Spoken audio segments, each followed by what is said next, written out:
Isa raw ang Pilipinas sa 7 mga bansa sa buong mundo na tumataas ang bilang ng mga may HIV.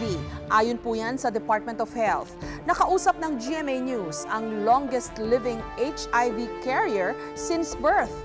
GMA News investigates ang mga batang nahawaan ng sakit na ito ng kanilang ina. May report si Cara David.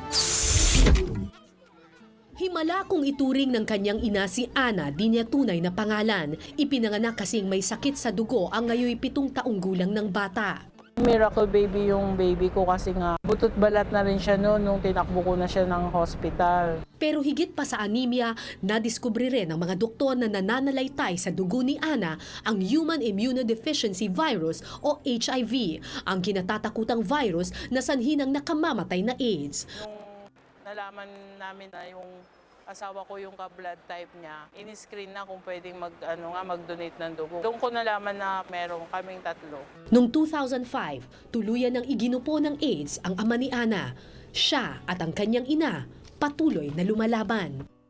1984 na diskubre ang unang kaso ng HIV infection sa Pilipinas. Mula noon, umabot na sa mahigit 6,000 ang naitatalang HIV positive, kabilang na si Ana at ang kanyang ina.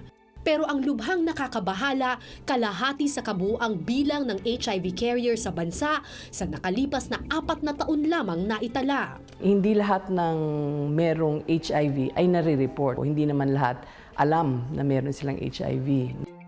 Sa huling ulat ng Joint United Nations Program on HIV/AIDS, kabilang ang Pilipinas sa tanging 7 bansa sa buong mundo na lubhang mabilis ang pagdami ng mga bagong kaso ng HIV. Since mababa yung reach, mababa yung knowledge, mataas yung mga risky practices.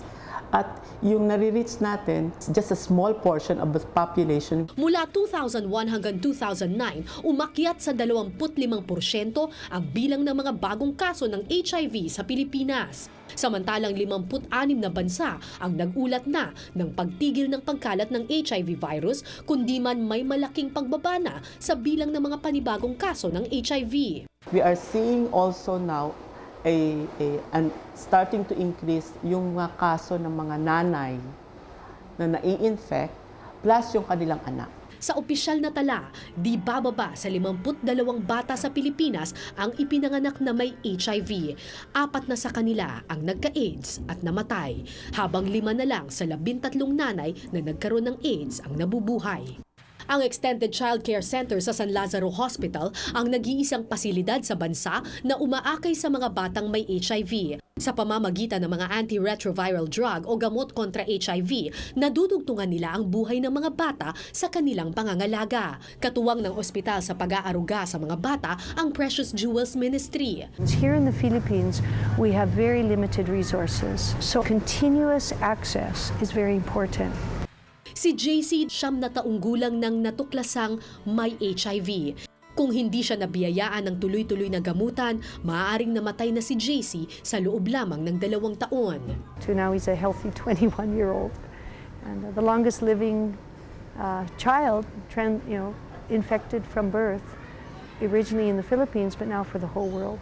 Pero dahil wala pang naiimbentong lunas, habang buhay nang iinom ang mga HIV positive ng antiretroviral drug na nagkakahalaga mula 6,800 pesos hanggang 25,000 pesos kada taon. The government can help get the latest HIV medication and make it available not only to those who have the money but to everyone that needs it.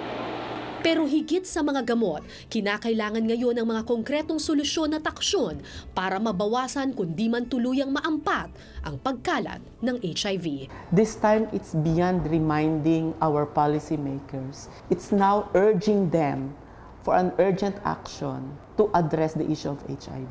Cara David, GMA News.